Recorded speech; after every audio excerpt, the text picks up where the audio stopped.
but that if you have password reset via your OPAC turned on, staff can use the same forgot your password link that anybody else can, that any patron can. And it is that same password for OPAC and staff side. Assuming you're not doing some sort of third-party authentication, which lots of like academic libraries are. And George mentions that, yeah, they do need to have an email address in their staff account to make that work, because it needs to send that email to somebody. Also, possibly you want to make sure that if you have one staff account, that particular staff member doesn't change it and then it changes it for everybody. Also sort of could be a problem. Oh, I didn't even think of that, Liz. Thanks. Sure. I was thinking about the worst possible thing that could ever happen. I've been there. There we go. I'll get it together. That is one of the questions that we get a lot of times in training, is whether you should have individual accounts or group login accounts. And honestly, that's going to be one more reason for me to say, yes, you really should have individual accounts for exactly situations like that. So I know that we've been doing a lot with our partners and things like that. Anyone from data want to kind of talk about some of the things that we've been doing? I see that Kim mentions that we set our reset due dates. What are some of the things that we can do for our partners to kind of help them dealing with all of the stuff that's going on? Well, we've been doing a lot of due date changes, like y'all mentioned. Christopher said earlier that we helped him out with the transport cost matrix. So we just went ahead in the back end and changed that. So you don't have to click through each individual library. We've been doing a lot of card renewals for y'all. So it's also important to mention that when you do ask us for the due date changes or the card renewals, to let us know if there's a certain date range you want to consider. So if we only want to update checkouts that were due 2 weeks ago until the end of April, then we can do that for you. I can't think of any other, or can y'all think of other examples that we've been doing? Oh, reserve holds. We've been updating expiration dates on holds. So that way those don't get expired while y'all are closed. Thinking. I'd like to mention real fast that if everybody, please keep in mind, if you haven't gone to our website yet, if you haven't gone to bywatersolutions.com, under education, type in library closure. There's a fantastic list that the educators put together. And if you haven't had a chance to go through that and check it out, please do. It'll give you some really good insight and maybe some of the considerations that you should make in regards to your closing. I see that Sue has a question. To have Bywater set due dates and card renewals, who do you ask, and what is this process if we're part of the consortium so we don't affect other libraries in the consortium? Typically, and this is going to be an Addie question or a Rocio or a Jess question, we would be able to run that just by the patron category, or excuse me, the library, correct? Or yeah, absolutely. So if you just want one branch in your consortium updated, we can very easily update the dates for just them. Okay, great. The same if you only want, oh, I'm sorry, Donna. The same thing if you only want to consider certain category types for your patrons. Pretty much if you have any perimeters that you want us to include in the update, we can. Excellent. And then as far as who do you ask, just go ahead and open a ticket or give us a call, Sue, and we're happy to go ahead and take care of that. Not a problem. And then Kim also has a question of, can we stop holds per library? Andrew, why don't you tackle this one? I know you've been dealing with it a little bit. Yeah, sure. So first, well, it gets slightly complicated. Yes, is the short answer. In your circ and fine rules, let me grab a Koha and show you. Share the screen. So probably the easiest way to do that, let me share the right screen. Are you all seeing a Koha? It's not giving me a nice green border like it's supposed to. I don't know. You can, look, notice I'm looking at rules for a specific library.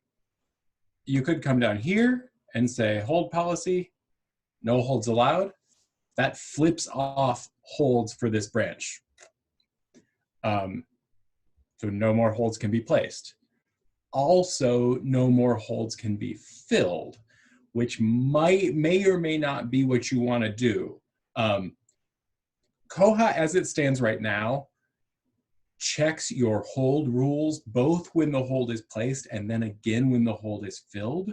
So if you have a hold that's in there that is not legal, whether that's because your rules have changed since the hold was placed or because staff performed an override to place it, Koha won't fill it when you check that item in. So if that's what you want, if you want no holds can be placed, no holds can be filled, this would be the easiest way to do that. I know I've talked to some libraries that they don't want more holds being placed, but they want existing holds to fill and something gets checked in. That's harder. Our best recommendation there is actually to use the system preference request on OPAC, which tells Koha just do not allow patrons to place holds via the OPAC. Now that is global, so that's not going to help branch by branch. That's going to be across the board. Patrons can't place holds on the OPAC, and then you just tell your staff, don't place any holds on the staff side.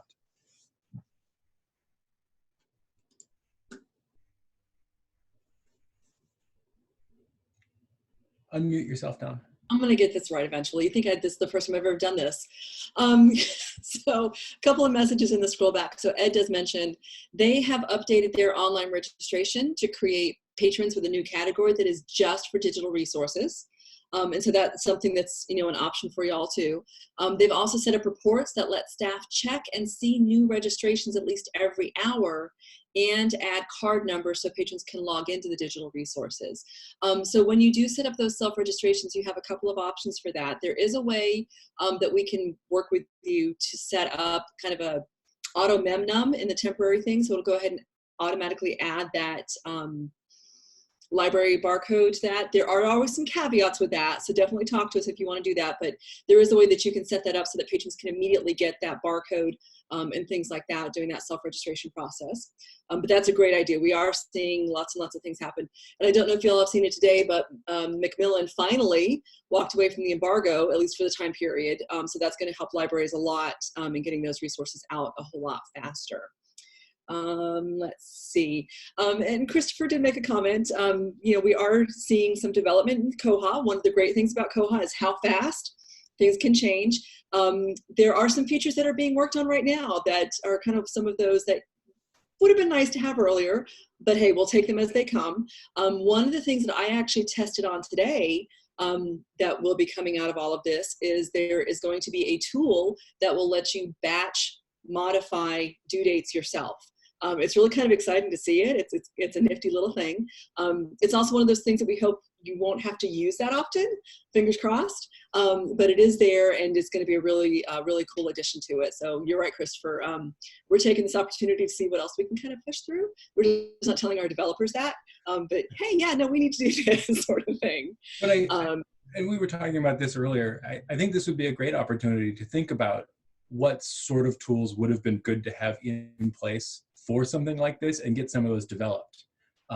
Whether that's batch changing due dates or like batch suspending holds or batch updating hold expiration dates. Those are things that it would make sense to let you all do directly in Koha.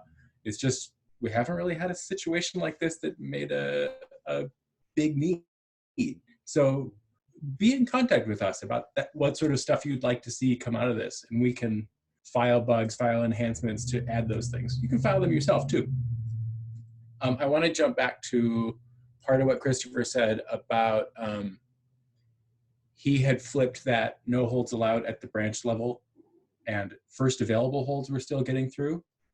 That's going to depend on your reserves control system preference. So in Koha, you can tell it when you're placing a hold, does it determine the hold rules based on the item and what library the item belongs to, or on the borrower and what library the borrower belongs to? If you're enforcing hold rules based on the item, then a first available hold, which is yeah, sure. Chris asked if I could show that. I'm gonna click the things and click the other things. Okay, reserves control. Yes. If you're placing a bib level hold, so a hold on the first available item, Koha is just looking at the bib record, and bib records don't belong to a specific library. So Koha doesn't know how to use the branch specific rules to enforce hold policy at the bib level. So that sort of branch specific hold behavior is going to be hard to impossible. We can certainly look at it, but no answer jumps to mind. If your reserves control branch is set to items home library. If you're going by patron, that gets a little easier because at that point you're saying, if my patron belongs to the East branch, they can't place holds. Rather than saying, no one can place holds on items that belong to the East branch. That feels like some deep weeds. It is some deep weeds, so we're just going to move on from there. Lisette did ask a question about the auto memnum. Will that work if databases validate based partially on a prefix? And yes, what we would do, for instance, if your prefix is 29134, we would say go ahead and start your auto memnum at like 291349, and then go ahead and move up from there. And that should be more than sufficient to be able to do that. But yeah, again, that's why we say, kind of talk to us and we'll walk through it and figure it out. But you can do that, yes. And then Peggy does have a note, and this is something we do get a lot of. We want to keep circulation as usual, but have no fines. We can turn off the fines by setting the library as closed, as long as your system preference is set to that one. And is there any downside to setting the library as closed for a long time? Does that turn anything else off? It's a really good question, Peggy. I don't think it's going to have any long-term effects. Can anybody think of anything that it might run into? Yeah. Go ahead and turn it off, Peggy, and we'll find out. And I mean, that's kind of our perspective with a lot of this is that, this is new territory for us too, to a certain extent. So we're going to see what we can do with this. We are already working on a blog post for when you reopen your library, and all the things to look at and the processes to go through and all of that sort of stuff. So no matter what happens, we're going to be here for y'all, and we'll help make sure with some best practices and things like that as far as what should be done. But no, setting your library to closed is a long time should not have any effect. Actually, I do know, I see someone that has been here, calling them out, Christopher from Ajax. I know that you all just went through a closure at your main library. Did you experience any issues from that particular thing of closing your library for a month? I know we had some other issues, but there was no long-term effects from that calendar one, right? Okay, while we're waiting for that one, let me scroll back through. So we have another question that says, if we still want to pull holds, will that be a problem? It depends on on the hold system pref. Now, if I remember right, and I'm going to need Kelly or Andrew to kind of back me up on this one, as long as the transfer limits, no, we overrode that today, didn't we?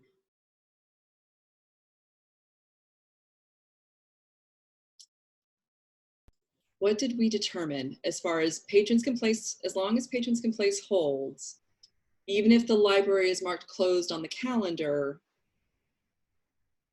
Oh, someone talk me through this.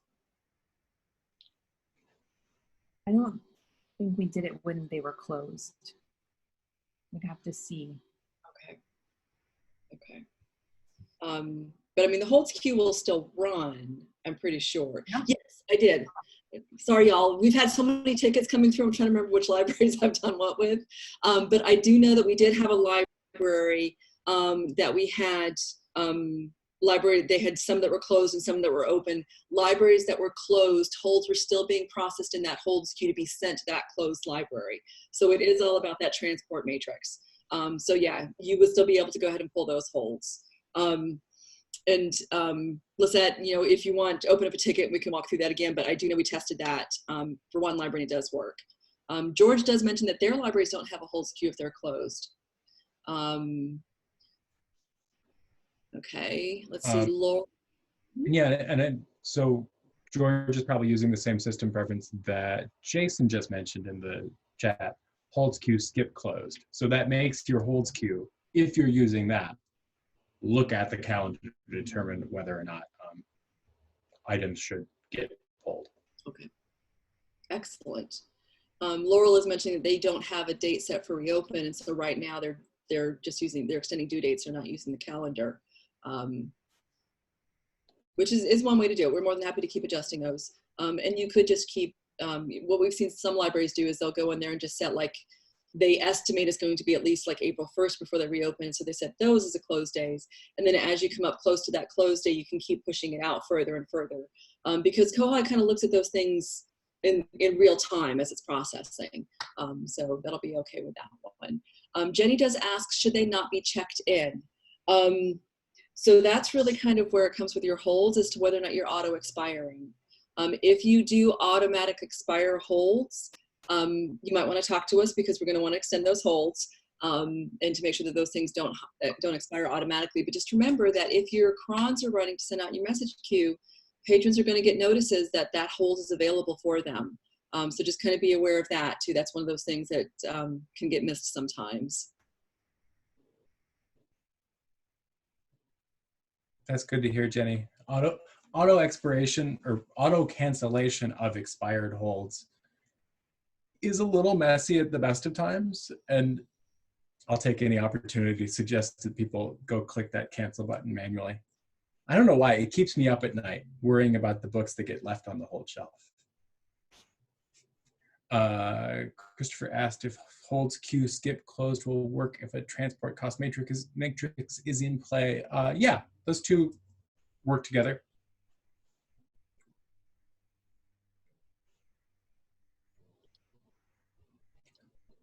Returning to the calendar briefly, just because this was a conversation I had with somebody a few days ago. Do remember that the calendar in Koha is not, I don't know, not authoritative. It helps determine dates for due dates and hold expiration dates, but it doesn't do a lot else. There's no reason why you couldn't be in the library open and checking things out while Koha's calendar says you are closed. So don't worry about setting your closing dates per the calendar to longer than you're actually going to be physically closed. It really doesn't impact anything that way.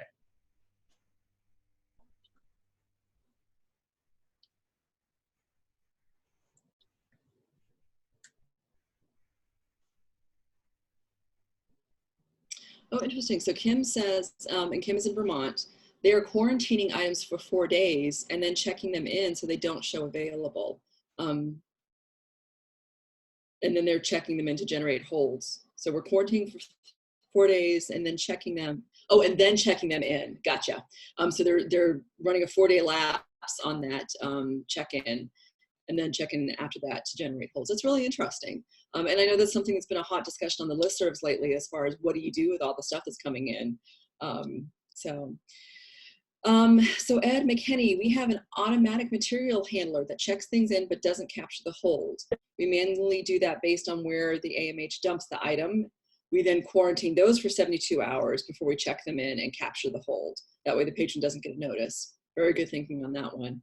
I'm just curious, who else is quarantining materials if you're still circulating? Just raise your hands or type in. I didn't even think of that. Yeah, nor did I. You could use the system preference update not for loan status on check-in to make those things when you check them in automatically go to a not for loan status. Like if we could create a new not for loan status of quarantine. Which That's a good idea. Yeah, it's a really good idea. This fella here, update not for loan status on check-in. You could say go from 0, which is, no not for loan status, this thing is checking out, to, I don't know, 5, whatever you have available, to then create as An authorized value. We are again getting deep into the guts of Koha. So if you've not played around here, let us know and we can set this up for you. We can create a new not for loan status to go in here with in cataloging, in processing, whatever. Make a new one that is quarantined. So as soon as you check that circulating thing in, it goes there.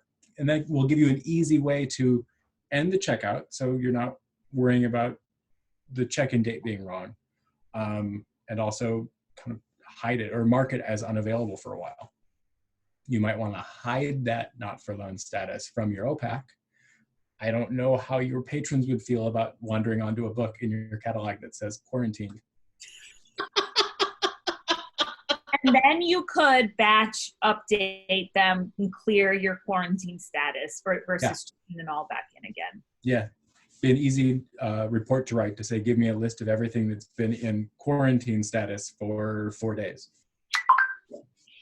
Actually, Christopher, the negative value would allow holds in that not for loan status. And Ed has an incredible point that we are actually trying to do internally too. So if we're working with you on adjusting stuff, we're making lots of notes.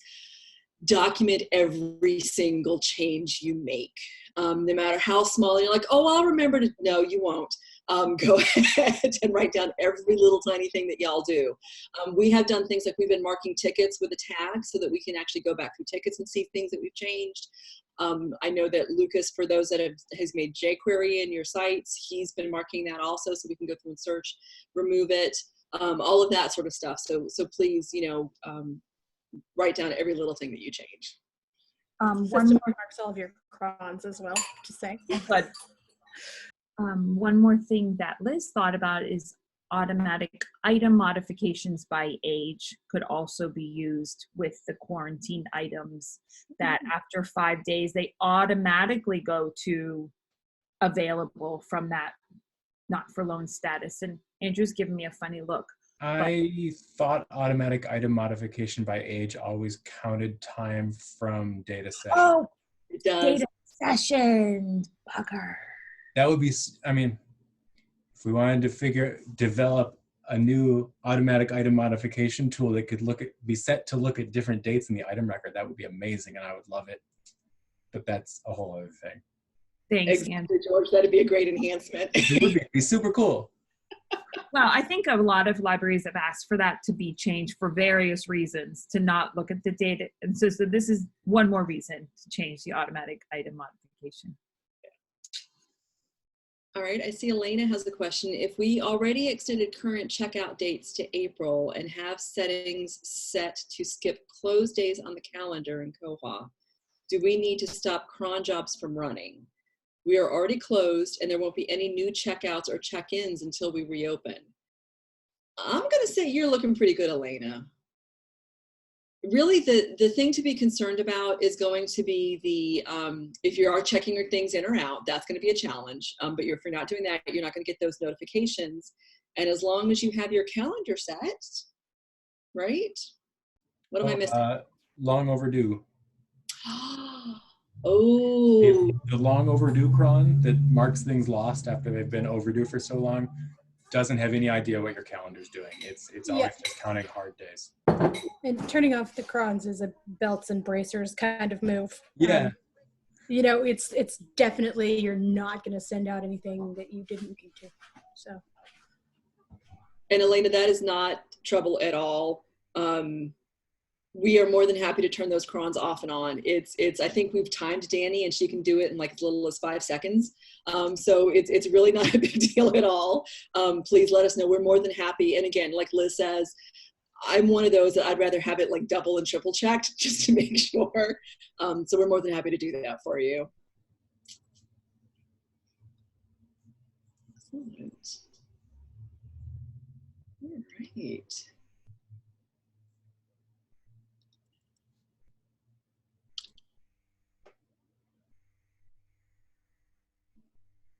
So I am a natural introvert, no surprise there.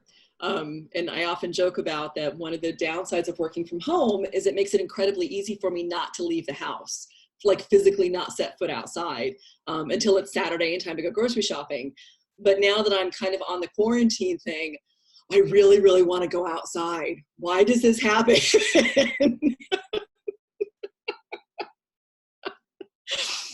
Suddenly I have every reason to go to the grocery store. Like, I must go to the grocery store right now. I mean, that's the thing. It's like, I was like, oh God, I gotta leave the house. It's Saturday. I gotta go grocery shopping. Now I'm like, I need to go do all these things, and I don't. Yeah, unfortunately, Peggy, I live in Florida, and we don't know what woods are in this area. So it's going for a walk in the baking sun. I know I shouldn't be complaining. It's in the upper 80s though. So so that's kind of balancing that out. But I've been joking with, a lot of folks, as educators, we do travel a lot, and I had just come back from 3 weeks of travel. So I'd figured 12 plane rides in 3 different states. I don't want to try and do the math of how many people that was that I came in contact to. But I did the responsible thing. And apart from washing my hands on a regular basis and using all of my Lysol wipes, I am keeping myself in the house for the most part. So when I did go out though, like I did have to go to the library, let's be realistic. I was very, very careful. And so hopefully other patrons that you are seeing, if you are still open, are being careful about that. Yeah. Christopher wants to know how much my wipes are up for sale. Hopefully that if you are one of the libraries that is still open, your patrons are being courteous and staying away and all of that good stuff. So, fingers crossed that people are going to kind of get the hang of this. Well, and I would like to just say that I think every library has done such a great job in making their material accessible, or pushing those digital resources and understanding they're really important to the community, and having assistance like drive-through pickups or make an appointment on the phone to come browse your library shelves. I mean, this is amazing, and it really makes me feel really good that I'm a librarian and that we're here to help you all.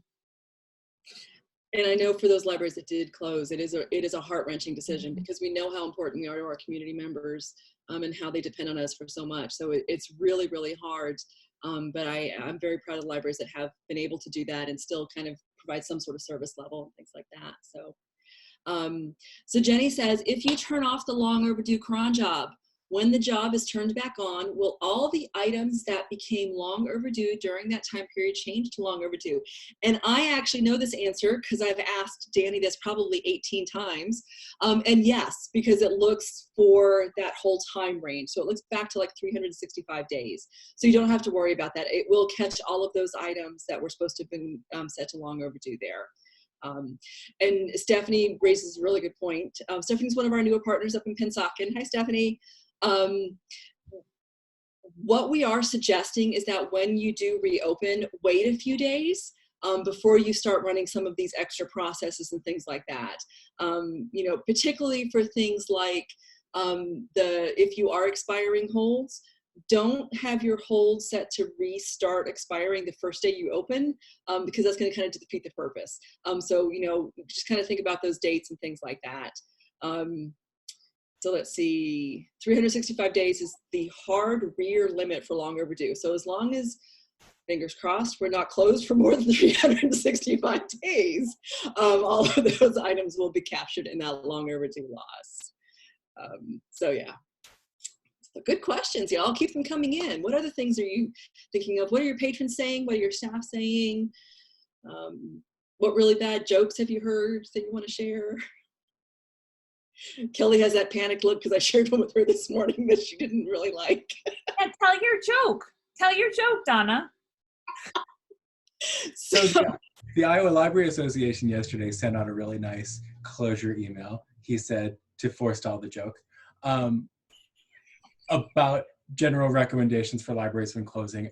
And I thought they made a really good recommendation that I had not thought of, which was that libraries could all do whatever they can to beef up their Wi-Fi and make it spread outside the range of their building for patrons who need to come park outside the library for 15 minutes and get a little Wi-Fi. Nice. Yeah. Yeah. Maintaining that quarantine, but still getting that, like Danny said, getting the online school that they need to be due. Oh, I love it. So Kim kind of hit it already. Yeah. So this was actually told, the joke was actually told me by a friend of Nate's, who's our financial advisor, Dave. shared it when I was talking to him yesterday in my not being retiring for the next few years. But the joke was, if you do get coronavirus, what co-disease do you want to get? And the answer is Lyme disease, because you can't have corona without Lyme. So yeah. Okay. So Stephanie just said that theirs does extend to the parking lot, and they've posted their Wi-Fi password. That's excellent. I love that, Stephanie. That's a great idea. And Heather in the Bay Area, they're under a shelter-in-place order, but walks outside while maintaining 6-foot distances is encouraged for wellness. All libraries are closed, so free e-resources rock. Local bookstores is doing online orders and mail delivery. Fantastic. I know I have to tell you that Kelly's panic moment, the first time I really saw her panicked was when she realized that she might not be able to get books from Amazon since her library is closed.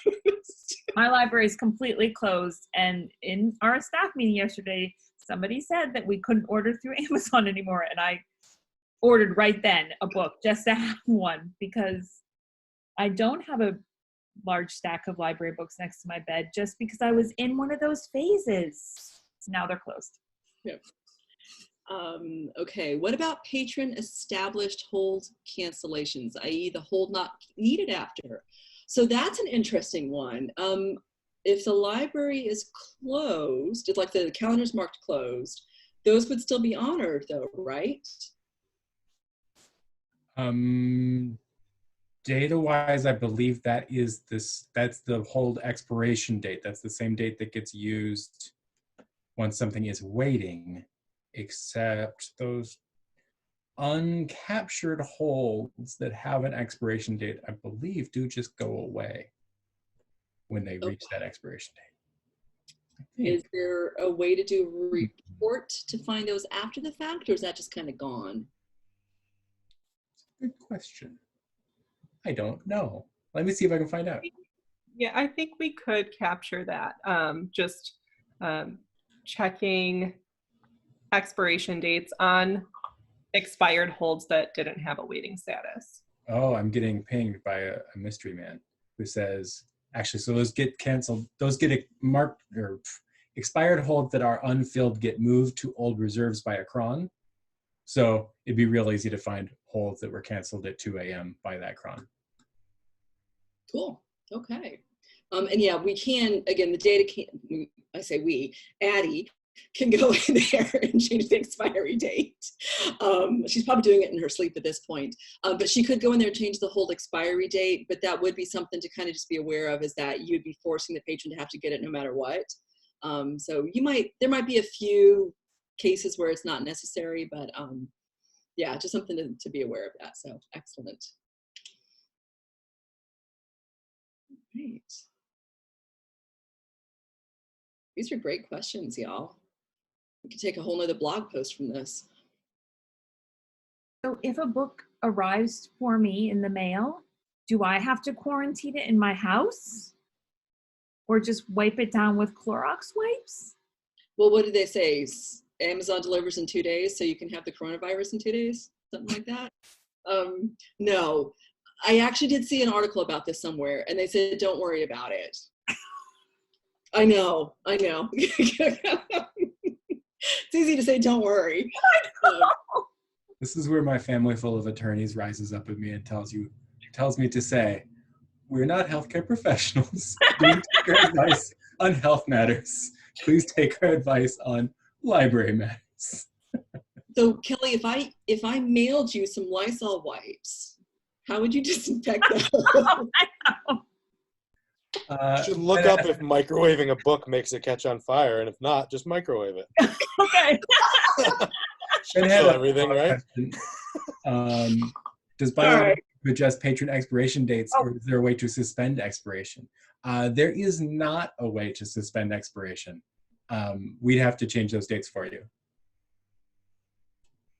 And then somebody asked for best tips for working from home. Wait, hold up. We had a question for that. Micah said the virus lives on cardboard for 24 hours, plastic for 72. So just keep your hands off of it for at least a day, Kelly. It'll be okay. Kim said a few days, so okay. Oh, Christopher, I think it was a mistake to let patrons hold on to books during a toilet paper shortage. So, hey, Christopher, since you want to buy my wipes, I can also sell you toilet paper, make a package deal. um, so Lisette just asked for what are best tips from working from home? Jay-Z, I think this is the perfect time to kind of toss it to you. We're just getting ready to write a blog post about this, Lizette. We've been talking about like everything that people in our company have shared with, things from getting dressed in the morning to actually make it feel like you're going to work, taking time for yourself. When you're at work, you get up to talk to your colleagues around you, go to the bathroom, go warm up your lunch, whatever it may be. And then sometimes when you're at home, you just kind of get sucked into sitting at your desk or sitting at your table, wherever you have your makeshift computer set up, and you forget to take care of yourself. So I think one of the biggest things is remember that even though you're working from home, you still have to take care of yourself, whether it's going outside to walk your dog or just going for a walk or sitting outside on the front porch for a couple minutes. Getting up and moving around is like a number one priority because you don't want to get sucked in. Sometimes people will laugh and say, oh, you can keep your pajama pants on and just put on a nice shirt up top.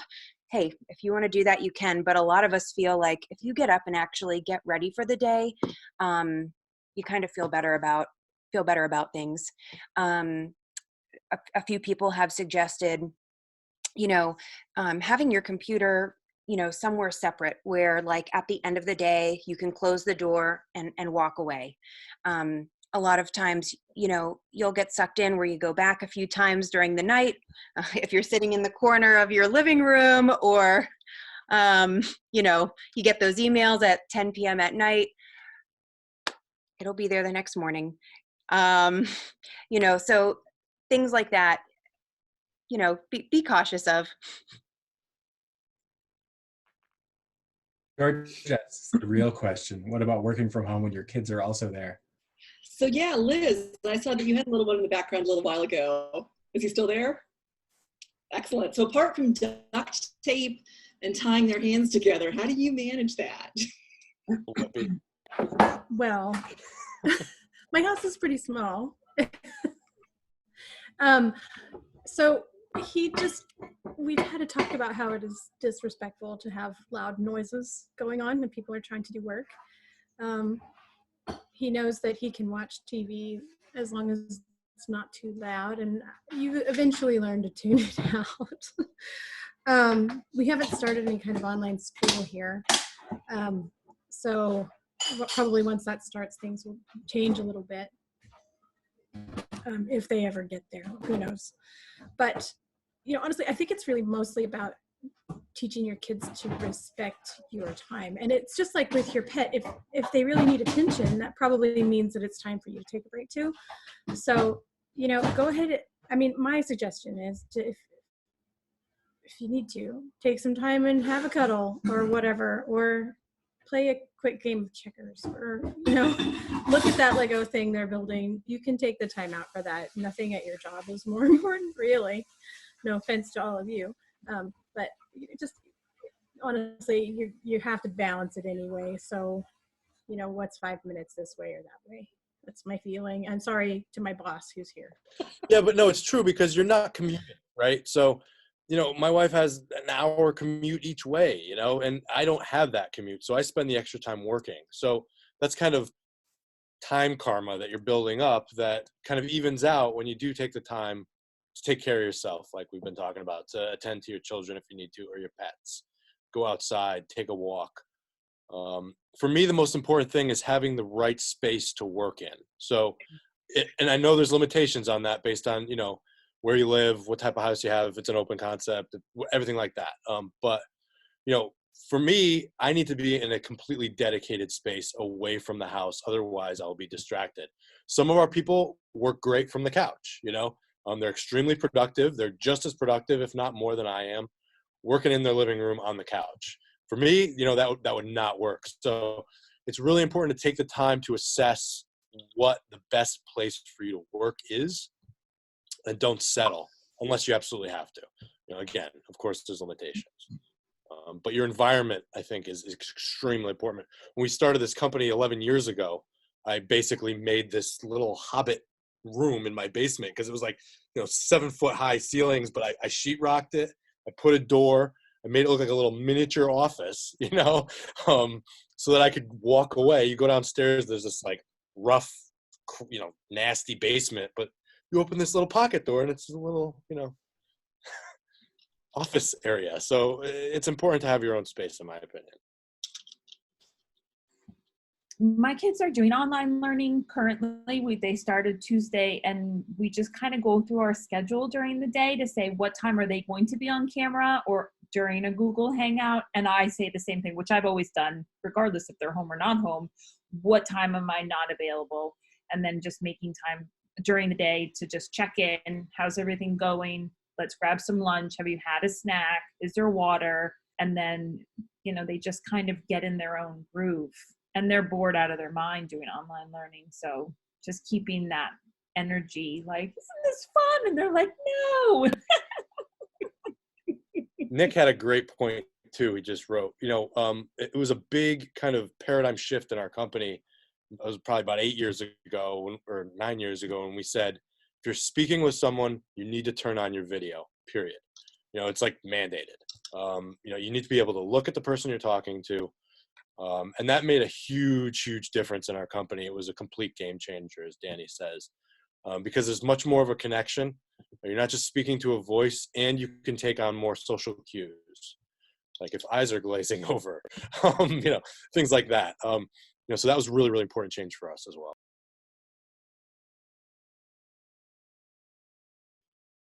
And just to tell a story, so, you know, Jay-Z says one thing, but we all know the reality for those of us that work with her. But I do have to tell you, when she was talking to me about joining Bywater, she was promoting the, oh, it's so great to work from home.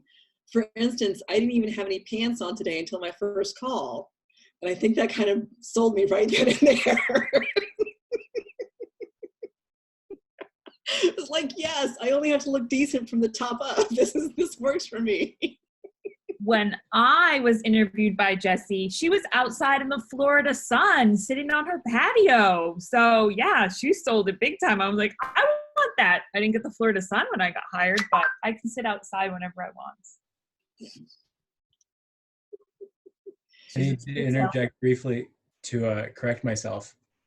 Ben asked about changing patron expiration dates, and I said that was the thing we needed to do for you. That is not true. You can do that yourself through batch patron modification. I forgot that field was in there. So we're happy to do it for you. And if you have a lot of patrons you want to change, let us know. But if it's a more reasonable number, I'm going to say like 1,000 or fewer, that should be fine to do through the Does someone want to do a quick screen share showing where that is? Sure. And somebody asked, well, Andrew's pulling that up. We are recording this, and we will post this by the end of today on the website. So in tools, badge patron modification, this can take a file of card numbers, or if you have saved patrons to a list, it can take a list, or you can paste in a bunch of card numbers. Probably this means writing a report to give you all patrons who are going to expire within a certain date range. That's an easy report. It's probably a report that's already saved on your system somewhere. Paste those card numbers in. I'll just put in me. And then once you're there, you get your list of everybody you're about to edit. And expiry date. Just set that to whatever you want their new expiry date to be. And yeah, there's ultimately the limit here is if you feed it too many patrons and it go through this interface, the page will time out. So yeah, it's a general rule of thumb. If you're doing more than like 1,000, let us do it for you. It might be potentially worth mentioning that it doesn't always die when the page times out. It can still be working. Yeah, often the edits will happen. You just won't get the like nice page that says. You won't see that it's done. Yeah. So just wanted to point that out. So sometimes, you know, the timeouts are a little bit misleading. And we do have a request for a report for expiring patrons and kind of that whole process. So we'll definitely get that up if we don't have one already. I'm not going to. I bet there's one on the wiki. Let me see if I can grab one and link it here. Okay. This for somebody. I'm trying to find a ticket.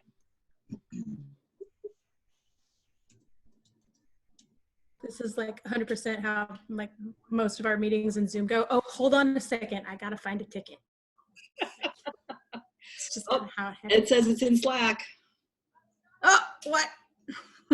Oh, I posted it to him in Slack, I think. Yesterday. Okay, so not too far on the scroll back then. And for those of you that may not be in that, we do have a BWS Partners channel in our Slack. Yes, we are Slackers, Christopher. That is a great place to be able to kind of share those things. If you have quick questions, stuff like that, that's a great place that you can go ahead and get our attention and ask those questions. And then other partners respond too, which is really exciting. So we do have some folks that are very regular in there. I know Ed and Owen, Christopher and things like that.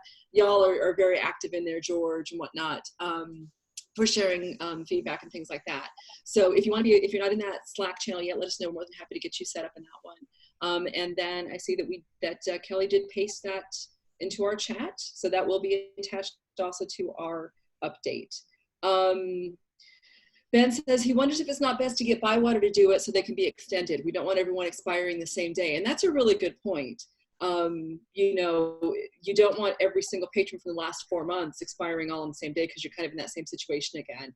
So that's a really good point. Let us know and we can go ahead and run that in batches. Obviously, I'm volunteering Addie and Rocio and Jess to do work, but you know, they can do that for you and I'm sure it's not a problem. Yeah, if you want the date expiry to like go forward a year or however period of time. So you can say just take everyone's expiration date and add 60 days to it. Yeah. Oh, see, that's perfect. Fantastic. See, that's, you know, that's why we have this amazing data team because they know stuff like that.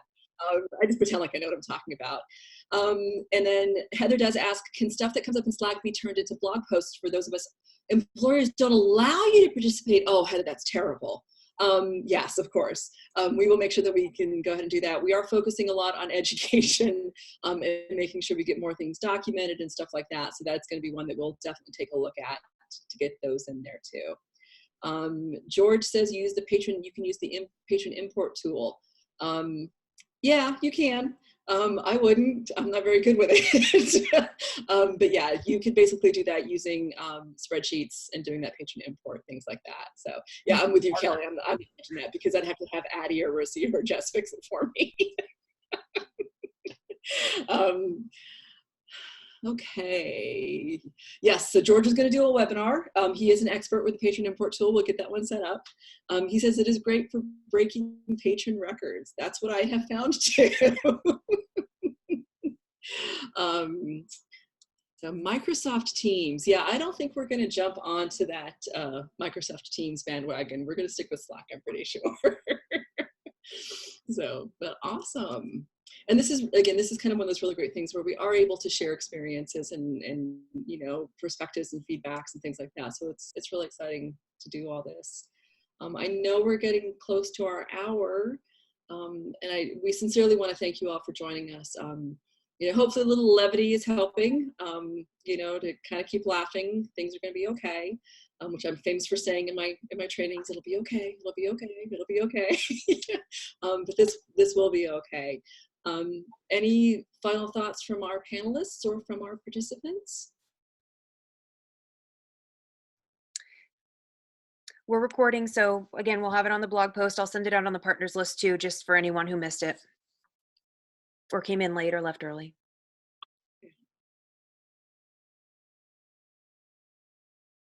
Excellent. We're always happy to do this. So, you know, hopefully we won't need to do another one until we reopen, and hopefully that won't be too much longer. But, you know, we're here for you no matter what you need. Please don't ever think your library is too tiny or your question is too small to ask us. That's what we love doing. We're all librarians at heart and we all love figuring things out. So please include us in your community. Oh yeah, I can't do that. So thank you all. Be well, be safe, and share the toilet paper, okay? Stay healthy. Bye-bye.